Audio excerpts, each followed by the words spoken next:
I've had a few close encounters with the supernatural in my role as Giles on Buffy the Vampire Slayer. Of course, that was just fiction. But it has made me curious about the realities that lie behind the horror stories we all know. So I'm about to embark on a journey into the darkest reaches of our imagination, to uncover the truth behind one of the best-known figures in the history of the supernatural. One that has been reviled and persecuted. Could such a figure be capable, even today, of perpetrating true horror? I'm going in search of witches.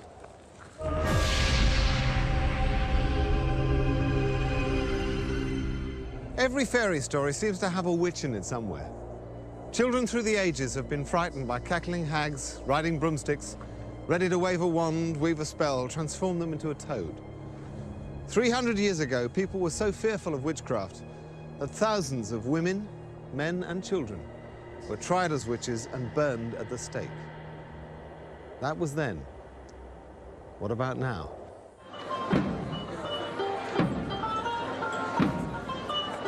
If you wanted to find a modern witch, then you could do far worse than come to this conference centre in Croydon, South London. I'm visiting the largest gathering of witches in the world. Witch Fest International 2004 programme. What have we got? Making your magic work better. Wand-making workshop. Anatomy of a spell. I think I'm in the right place. 4,000 witches have gathered here to talk shop. We're going to the Kitchen Witch. And it's also their chance to buy anything a modern witch could want. You've got to buy your witch's hat and ram's horn somewhere. I just wasn't expecting everything and everyone to be so charming. And for those who wanted to decorate their wand, here's a class that would be at home at Hogwarts. I made my first wand when I was 14 years old, and I got my dad to take me out to the woods, and I said, that's the one. And I talked to the tree and asked it, and he clambered up and got me my wand for me. It's a physical extension of your will, your power, your finger. This is like saying a great big to the world, this is my finger, this is my magic finger. Maybe it seems like a giant trade show, but these people aren't just in it for the pointy hats. There are serious practitioners here, priests and priestesses of the religion that witchcraft has become. But it seems so cleaned up that it's almost a relief to discover that spells and potions still have a place. Do you do potions or spells or anything? Yeah, of course we do. Yeah. We're witches. Of course we do. You know, potions and spells is something that's often kind of like considered as kind of slightly weird or slightly, you know, dark, if you like, but they can be done for positive purposes as well. Spells aren't done just for the sake of them. They take a lot of preparation, they take a lot of work. If we were to do spells every day, we'd be kind of knackered.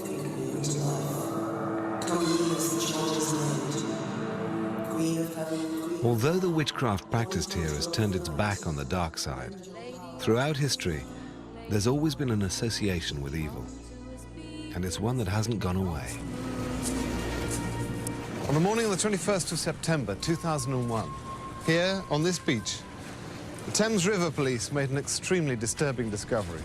One that would eventually provide evidence of witchcraft in its most murderous form being practiced right here in the heart of London. A murder investigation is underway after the dismembered body of a boy was found in the River Thames. The child's body was recovered from the water near the Globe Theatre in London. Detectives say he was about 5.5 years old. Detective Chief Inspector Will O'Reilly was put in charge of the case. At first he thought he was dealing with an isolated child murder. Horrific, but just another statistic. Soon, he had to come to terms with something that was almost unimaginably much worse. At that stage, we had conducted our first post-mortem on the child, and it was the pathologist that raised concerns that this could be, in fact, a ritualistic murder. It was something, the injuries were something he's never seen before, and he said the body had been drained of all blood. And that started to raise our awareness in a subject, really, that none of us had considered before. When we first sought publicity on this, members of the public said, look, we've heard about some ritual murders that happen in South Africa called Muti murders. Could it be a Muti murder in London? Where did your investigation lead you? Our inquiries in this clearly pointed towards Africa, and it's to there that we went for assistance in this crime. However witchcraft is presented here at home, this case has proved to me that today, in the world at large, something far more terrifying is practiced in its name. If I'm to get to the heart of this darkest form of witchcraft, it looks as if I'm going to have to search as far afield as Africa, where the fear of witches is just as real as it was for Europeans hundreds of years ago. But first, I need to go back to the 16th century, when it's said that the fate of kings and their kingdoms lay in the hands of witches. Scale of dragon, tooth of wolf, witch's mummy, moor and gulf, of the ravined sea salt shark, root of hemlock, picked in the dark. Once the hedge wind after cries, 'tis time, 'tis time. Round about the cauldron go, in the poisoned entrails throw. One of the most popular images we have of witches must come from Shakespeare's great play Macbeth. But where does his image of witches come from? And is there any more to it than just some wonderfully scary storytelling? Toil and trouble, fire burn and cauldron bubble. Peter Craze is the director of the Drama Studio London. He's taught generations of students how witchcraft was portrayed in a play that was first performed over 300 years ago. Focus on the intention of the witches, which is to wreak havoc with Macbeth's life, okay? Literally next to the Globe Theatre, you've got bear baiting in the bear garden, the noise of the bears being torn apart and the dogs being torn apart, you know, drowning out the actors sometimes. And then across the river at the Tower, you've got beheadings and executions and heads on spikes with blood running down and all the rest of it, and then traitors being hung, drawn and quartered. Where would you say this image of witches as hags and crones comes from? Shakespeare would have seen, he might even actually attended witch trials, so he'd actually know very thoroughly what they looked like. And then when he came to translating it onto the stage, by putting it into the wonderful wilds of Scotland, he really kind of had a license to go as far as he wanted with it. What would seeing witches on stage have meant to his audience? Well, I think they'd have been quite terrified of them. And it's alleged there are actually witchcraft charms in the incantations of the witches in Macbeth. And one of the reasons that he was so accurate was because he was actually writing it for royalty. He was actually writing it for James VI of Scotland, who became James I. And James was very, very involved in witchcraft, in fact, almost fanatical about it. So it seems that the key figure who shaped our modern understanding of witchcraft lived at the very top of 16th century society. I'm told that here at Lambeth Palace there's a record of James VI's first encounter with a witch. I'm here to meet Professor Ronald Hutton, who specializes in the history of witchcraft.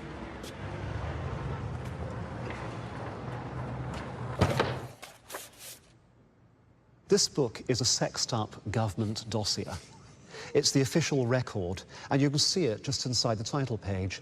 I have undertaken to publish this short treatise, which declareth the true discourse of all that happened, and as well what was pretended by those wicked and detestable witches against the king's majesty, as also by what means they wrought the same. The events described here are taking place in the villages and small towns to the east of Edinburgh, towards the end of 1590. And that's where he focused on the greatest healer of the area, a woman called Agnes Sampson. And right so, the nails sair that nailed Jesus and the mare. Come on, lass. Come on. The whole thing about a charm is that words carry particular power, so it can be absolute gobbledygook, which nobody can understand, so it sounds really amazing, or it can be a traditional evocation of Christian faith, and that's what poor old Agnes dealt with. In the earth and in the stone, I conjure thee in God's name. It was a bit tacky to the smooth new style of Protestant, but there was nothing inherently illegal about it, let alone diabolical. I trow by Almighty God that wrought both heaven and earth. Meanwhile, while poor old Agnes was busy healing people, little did she know that a few miles away another woman was in trouble. This was a mixed-up teenager called Gillis Duncan, who was a maidservant who acquired a considerable healing skill.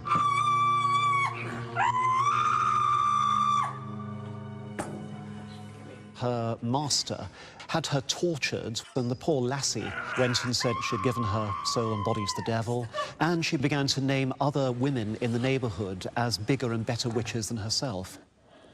Agnes Sampson. You can see it here in the story, where immediately she accused these persons following to be notorious witches and caused them forthwith to be apprehended, viz. Agnes Sampson, the eldest witch of them, dwelling at Haddington, and so it goes on and on and on, naming these unfortunates. Here! And then they were king!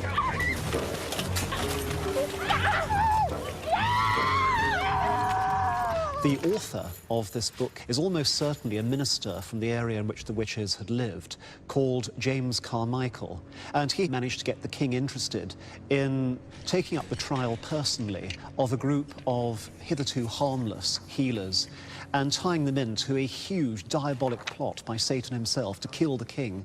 We are, of course, delighted at you and your new bride's safe homecoming. It was difficult for her. It seemed as though the storms would never abate. Did the tempest show itself out of ordinary fears? Perhaps, for the time of year. I fear they may be brought together infernally. In Haddington, we have a whole coven of witches that we believe intend harm against your Majesty's person. No more of your witches. Sir, it is the devil himself would harm you. So you have her for me to see? If I may presume, there can be none more fitted to extract the truth from her. This far she denies her guilt. But we have, from a serving lassie, an account of all the perverse prayers she used to cure the Lady Kilbaberton. In Christ's name, I conjure thee. This aforesaid Agnes Sampson was taken and brought unto Holyrood House before the King's Majesty and sundry other of the nobility of Scotland, where she was straitly examined.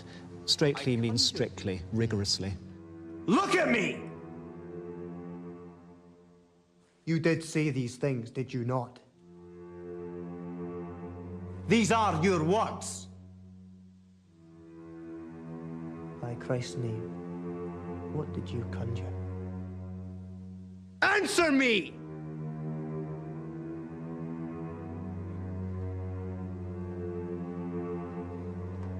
Take her away. James is a really unusual monarch in that he is a genuine intellectual, and what's more, he carries out research in his own right. And having thus turned himself into an expert witch hunter in theory, he applies the practice. And the story takes an extraordinary twist. He doesn't just become a royal judge, he becomes a royal torturer. You still have no results? Not yet, Your Majesty.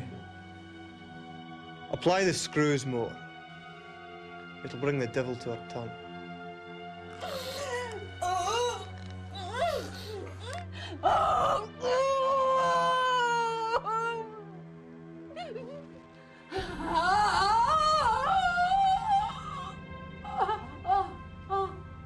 Carmichael, you can leave her to me.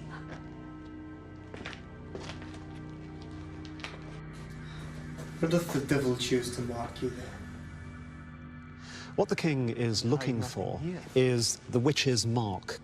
It hath lately been found that the devil doth generally mark them with a privy mark, lick them with his tongue in some privy part of their body, before he doth receive them to be his servants. You see, Carmichael, there is no need for shyness in these matters. The king found a privy mark of the devil somewhere in her crotch. It could be poor old Agnes had a hemorrhoid. At any rate, the result is decisive, because at that moment she breaks. She realizes that now she's doomed.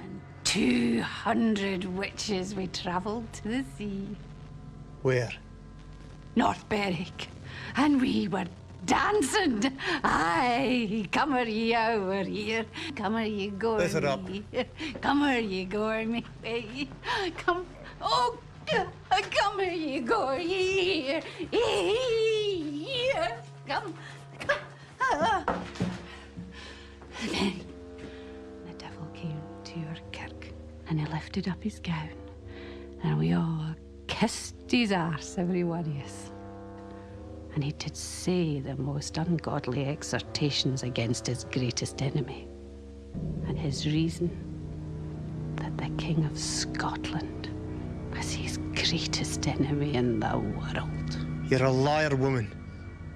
At this point, Agnes is being disbelieved by the king, and she seems to lose her temper, and what follows is one of the most incredible moments in the entire history of witchcraft. I wish that you did not disbelieve my words, for I know. I know what you said to your queen on your wedding night.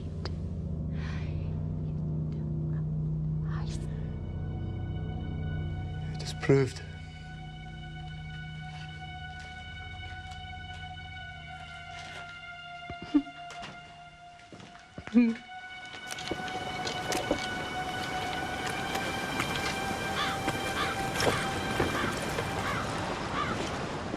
It is logically possible that Agnes Sampson was a witch, but in which case she was absolutely brilliant at magic and absolutely terrible at survival skills. Dying as she does, Agnes becomes a grim statistic. She's one of about 1,100 people put to death for the alleged crime of witchcraft in Scotland. Agnes was relatively lucky as convicted witches go. She was strangled and then her body was burned to ashes. At least they choked her before she burned, so she was spared a horrific agony.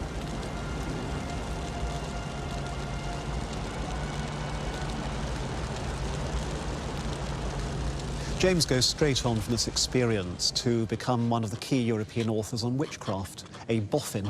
He publishes a book called Demonology, which by the standards of his time is actually very good in the sense that it's short, it's easily read by anybody, and it's a marvellously concise and clear way of explaining why you should believe in witches and how you should exterminate them. It became a bestseller, and if you want to see a copy, you just go a few miles north from where we are now to the British Library. Showing me an original edition of King James's Demonology is Cambridge history professor Malcolm Gaskill. Malcolm. Hi. How you doing? Pleased to meet you. This is it, then? This is the Demonology, yes. James I's famous book about witches. Wow. Who does he say the witches are? He asks the question, what can be the cause that there are 20 women given to that craft where there is but one man? The reason is easy, for as that sex is frailer than men, so it is easy to be entrapped in these gross snares of the devil. What James is saying is that women are morally frailer, therefore they're more likely to give in to the temptations of the devil, just as Eve did in the Garden of Eden. And what does he suggest you do with a witch if you think you found one? He says in no uncertain terms, they ought to be put to death according to the law of God, the civil and imperial law, and municipal law of all Christian nations. So he's saying here that this is the worst kind of religious crime, and therefore that suspects must be put through the process of trials, and if found guilty in the courts, then they must be executed in every instance. Over a period of 300 years, 40 to 50,000 witches were killed as a result of the Witchcraft Act. I wanted to know from Malcolm, what's happened to our belief in witches since then? Well, the belief in witches persists amongst most ordinary people, but the problem is that by the end of the 17th century, the courts will no longer take seriously the kind of evidence that was once used to convict. So when was the last time the Witchcraft Act was used? That was in 1944. 1944? Who was the unfortunate victim? This was the trial of a spiritualist medium called Helen Duncan. Why was she tried? She was tried because she purported to conjure up the spirits of the dead, not just the voices of the dead, but actually the physical forms. Helen Duncan was a materialization medium, which is really the holy grail of spiritualist gifts and skills. It is helpful to have jolliness, yes. If we'd all sat completely silent, it's very unconducive to anything happening at all, rather like a one-sided conversation. You want a bit of cut and thrust and jollity, yes. She would sit in a closed-off cabinet area, which is just a curtain across a corner of a room, and there she claimed to build up energy known as ectoplasm, which then would come from her body. The ectoplasm fell almost like a very heavy white mist onto the floor, and then suddenly those would refine into identifiable features. And the very first spirit to appear at the beginning of every séance was Helen Duncan's spirit guide, who was known as Albert. Good evening, Albert. There's an old gentleman standing beside me that hurt his foot when he was a young lad. But then it would sort of shift from this kind of levity and comedy to pathos and sadness and tragedy as well. In wartime, a lot of people went to séances to try and find out what had happened to their loved ones. There's something else I have to tell you. A great British battleship has been sunk, the HMS Barham. She predicts supposedly that HMS Barham is sunk, which is a big British battleship on which almost 1,000 men are lost. See bodies on the water. In wartime, protecting information about shipping is, of course, an absolutely key concern, and that this is perhaps really what gets the authorities onto her. There's a séance in January 1944 where a young naval officer called Stanley Worth attends. Now, he's appalled. What he thinks there is just a conjuring show that people are actually being deceived and that their grief is being exploited for financial gain. And Stanley Worth jumps up, declares the whole thing a fraud, tries to grab hold of the spirit, grapples with the spirit supposedly, but immediately senses that actually it's just a piece of cloth.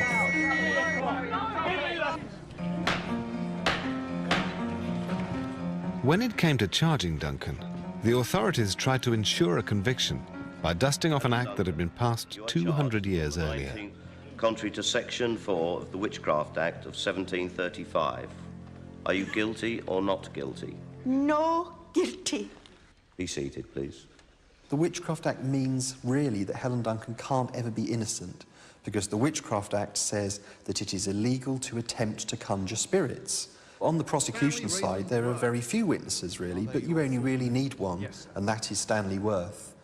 Before Cross leapt up, did anything come out between the curtains of the cabinet?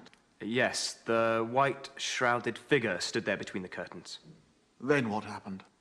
He grasped the figure and held it, and I produced my torch and shone it on the scene, and saw Mrs. Duncan trying to get rid of a piece of white material that she was trying to throw down to the floor. And what sort of material was it? It looked like flimsy cloth, as a matter of fact. And as I went forward to assist Cross, someone knocked down my torch.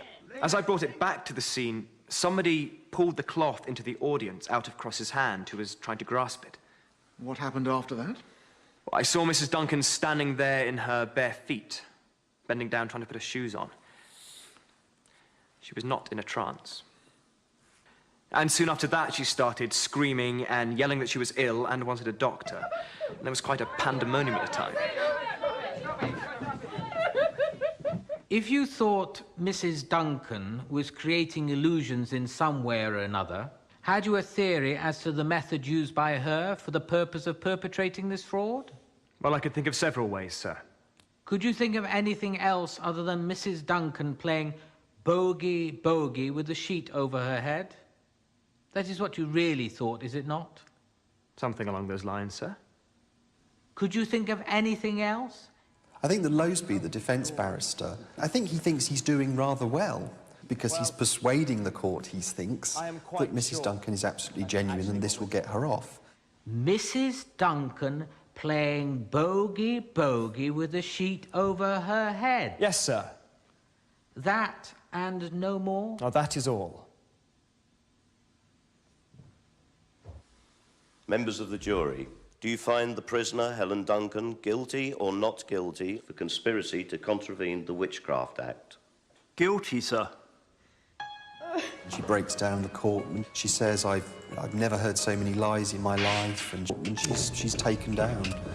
The judge sentences her to 9 months, of which she's set to serve 6. In 1951, the Witchcraft Act was repealed. But witchcraft didn't die with Britain's last witch. Remember the story of the torso in the Thames? To explore the darkest reaches of modern witchcraft, I'm going to have to follow a trail back to the beginning of that horrific case. Back to a continent where witchcraft is rampant and sometimes terrifying.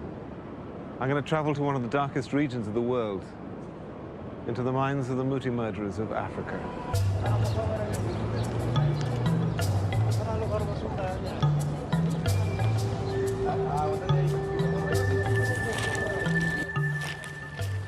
This seems like a million miles away from the sort of place I'd expect to come to investigate the meaning of witchcraft today. What I'm just looking at the newspaper now confirms I'm in the right place. Check this out. 6 men appear in Soweto court after witchcraft murder. The body was found at the beginning of the month.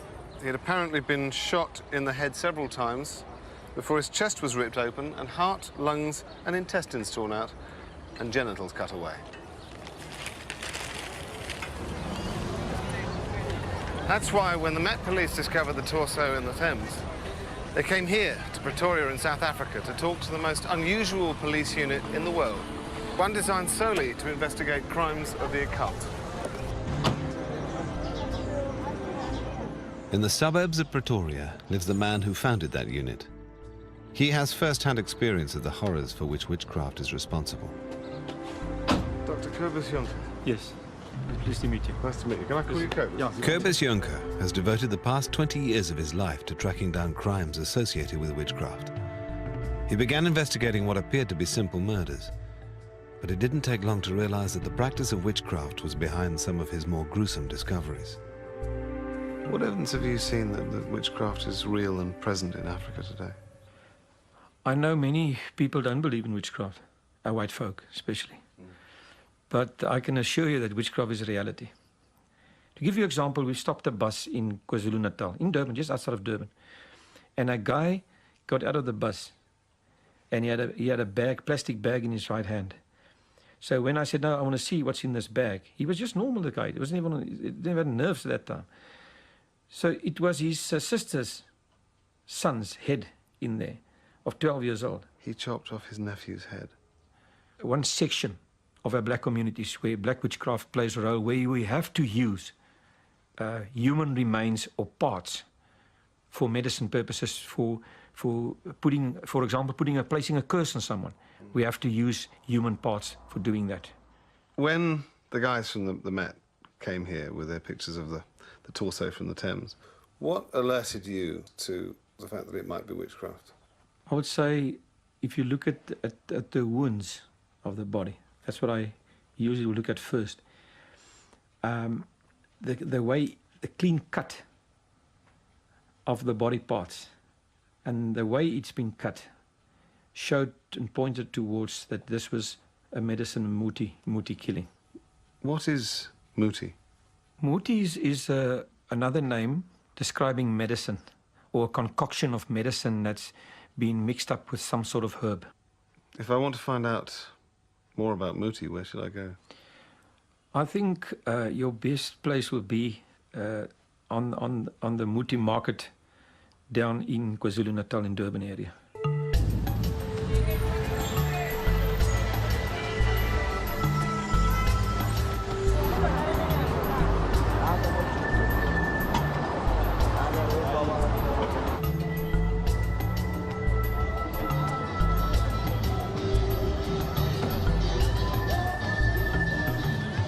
After hearing what I have about the darker side of witchcraft on this continent, I must admit I'm a little nervous about what I might find here at this Muti market. But I'm going to meet Dr. Mhlongo, who's the president of the Traditional Healers Council. He's going to show me around.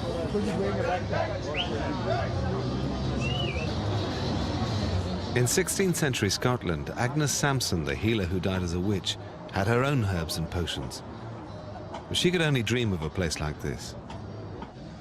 Hidden amongst the Durban tower blocks and flyovers, I've been told that this is the place where traditional African healers, or sangomas, like Dr. Mhlongo, come to buy their magic potions. Dr. Mhlongo. Hello. How you doing? Anthony. Hi, how are you? Do you mind showing me around the Muti market? As I'm talking to these people, because I'm seeing some herbs which are very important here. It's used to prevent lightning from striking your home. Wow. Because witch doctors are using other herbs to send lightning to you, but if you have got this one, it will not come. And it works? It works. It works. Without these herbs, we wouldn't be living, because there are so many witch doctors that want to kill our patients, wants to kill ourselves, so we always protect ourselves with these herbs. Clearly there's a battle going on here between good and evil magic. The magic potions create a very powerful medicine, But I wanted to understand how this magic works. What are these? These are snakes. No shooting. No shooting. I'm sorry. No shooting. Is there a certain animal that you would use if you were afraid, for instance? Yeah, you can take the lion bone, because the lion is not afraid of people, so you mix it with your herbs and then you become strong. Sure. Yeah. I've heard that sometimes they use human parts as well. No. Those are not traditional healers. Right. Those are witch doctors. Right. Traditional healers will only heal, but not kill. Those that use human parts are not among our members. How does it make you feel when people are trading in human parts and killing people, most especially children, it seems? I feel very much offended, and I have spoken to the police. Those are the people that need to be hanged because they kill other people's children. We are totally against that, and we will never condone it. It seems that black and white magic use similar techniques, but to very different ends. I wanted to find out more and asked Dr. Mhlongo if there was any way he could teach me. Today in the afternoon, I'll be going to the Sangoma graduation in Maphumulo. Oh. And I wonder if you could come with me because many things will be happening there. Things that I've never seen before, you'll be seeing there. Sangomas dancing, you know, drinking herbs and all those things. So a Sangoma is a healer, trained in the use of herbs and magic to protect people against disease and those who would do them harm.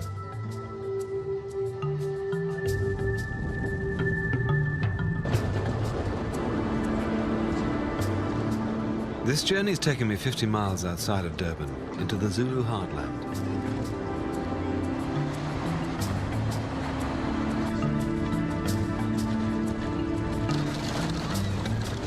The Sangoma I'm about to visit has been waiting many months to graduate, and the ceremony is planned to last the whole weekend.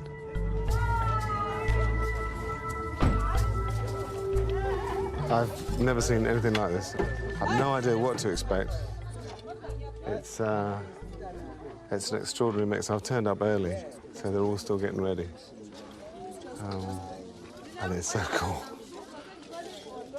But I feel like a bit of a sort of an interloper at the moment. Well, so I should really.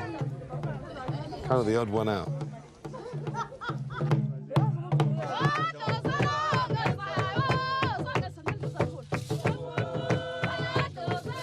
I was lucky enough to find a guide to explain to me what was going on. They are going to come out with a student here from this hut here, and going to sit here and do the plating. Animals play a big part in the ceremony. If the chicken flies from the Sangoma's head, then the Sangoma won't be able to graduate. But then, looking into the hut, I caught a glimpse of something I found really hard to take. The first of what was to be many animal sacrifices.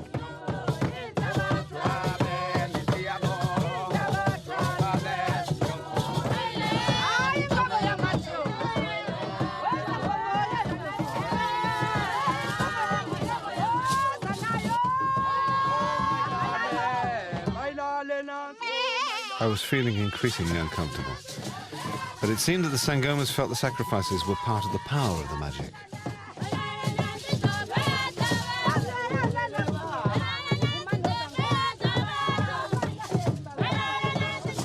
The goat that I'd heard scream only a few minutes before now had a further role to play in increasing the Sangoma's witchcraft.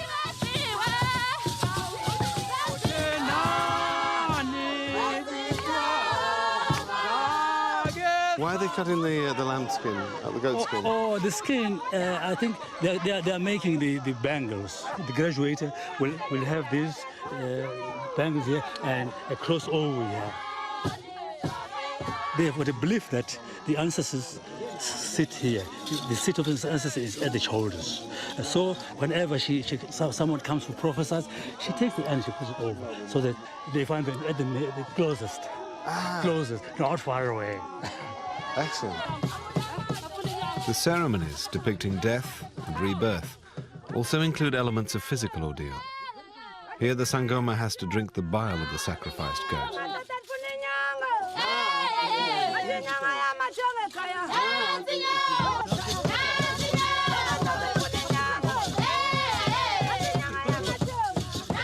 But this is also a party. After all, the Sangoma has spent a year learning her trade, and the traditional beer also plays an important role. I left them for the rest of the night to celebrate, whilst I tried to take in what I'd seen, and to be honest, to shake some of it off. I don't know what to make of yesterday. I found it difficult to watch. I had to turn away a couple of times with the animals being slaughtered. And I respect them for the fact that it's part of the ceremony, it's part of what they do, and the animals are going to be eaten. Let's not put too fine a point on it. I might bring it up today and just ask about it, whether the animals have to suffer or whether it could be done, I don't know, more humanely.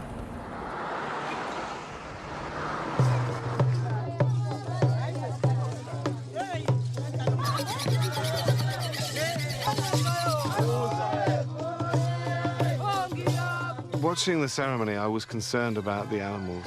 Is the pain and the suffering that they seem to go through, is that important for the ceremony? Do they have to make a noise? The noise that is made by the animal is a trumpet that is blown to the ancestors so that they understand, they listen, they take heed. We believe that some of the ancestors are asleep. So when the trumpet cries, see, everybody wakes up and listen. So if the animal was killed and remained silent, it wouldn't be as powerful? The whole thing would be a flop. By the river, the Sangoma was undergoing a purification ceremony. I wanted to take this chance to ask her directly about her powers as a witch. Now that you've had the ceremony and you've graduated, what are the nature of the powers that you have? Where do they come from?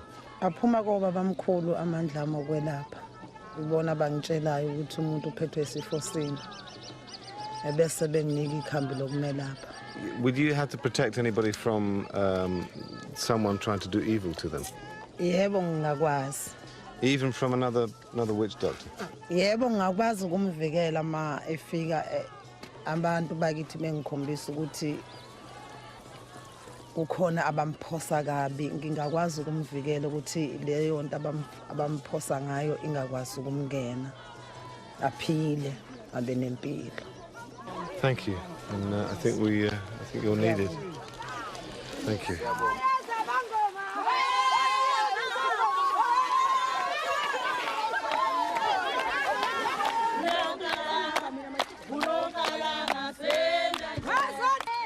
Throughout the graduation, people have talked about the ancestors. Why are they so important? You know, other people know God, but we as Africans know Umveli Nqangi. We do not talk to Umveli Nqangi direct or to God direct. We talk to our ancestors, and our ancestors will talk to God or Umveli Nqangi on our behalf. When times are hard, do people turn to the bad side if they feel that the good side isn't delivering what they need? Some people are bewitching up other people to get what they have. If you have got a beautiful car, some people will just hate you for that and kill you for that. And some are unemployed, they would like to be employed where you are working, so they kill you for that. So the witches are also getting more patience. The Sangoma has graduated, and I must admit it was a remarkable experience for me. Although a lasting image will always be the fear in the animals' eyes before they died. Apparently their pain and suffering increases the magic, and that appears to be an underlying part of the process. So I'm going to go back and see Dr. Jonker. See where that takes me.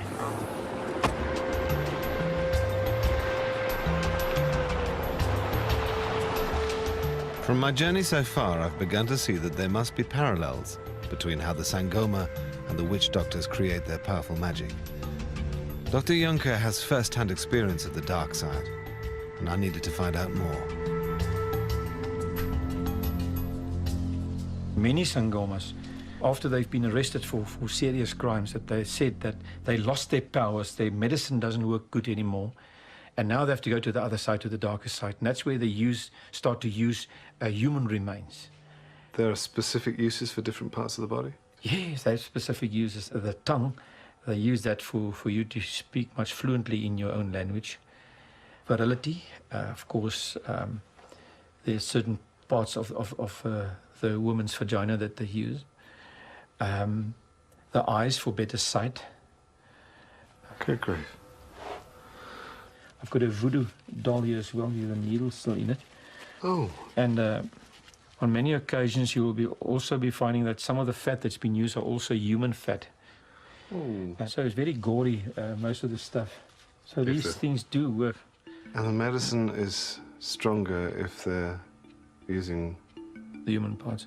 Human parts and children's parts. Yeah, especially children's parts. They believe that. They believe what the ancestors are telling me. Dr. Juncker then showed me the scale of evil witchcraft that's performed in South Africa. Estimates put it at roughly 1 Muti murder a day. Each of these files represents yet another case of a witchcraft murder. And the parallel with the practices of the good witches became clear. The more excruciating the pain, and the more noise the victim makes, the greater the chance of waking the ancestors, the more powerful the magic. The victims of these murders are innocent children who are caught up in a world of superstition and plain evil. Young Adam, the boy in the Thames, has never been identified. He was killed as part of a ritual sacrifice, a case of witchcraft murder that was eventually tracked down to Nigeria. But who are the people who ask for the spells to be performed when they know children will suffer? And how can it be fought? I'm here to talk to Gerard Labuschagne, a police psychologist at the front line of the fight against African witchcraft. How do you fight occult-related crime? The difficulty in fighting it are multifaceted. You've got obviously the belief system. As long as people believe in this, they will always, perhaps you can say, be a market for it. We're finding a lot of our criminals are starting to make use of Muti to help them in their criminal activities. We find, for example, bank robbers arrest these people on the scene. They are wearing Muti, and when you question them about it, they will tell you that they got that to, for example, prevent them from being shot or to prevent them from being arrested. Most people would believe that herbs or in extreme animal parts can be used to create some kind of advantage for a person. Just the extreme furthest part away from that is the belief that human body parts could be the most powerful ingredients. Do you believe in the powers that these people claim they have? What I believe isn't relevant, because what I have to work with is the people out there who do believe it's going to work, because they're the ones who are going to commit the next one and the next one. So I often compare it to someone hearing voices. I know it's not true, but to them it's true, and they're going to react to those voices, and that's what's important, to understand their frame of reference, because that's what you have to work with when you're trying to solve these particular kind of crimes.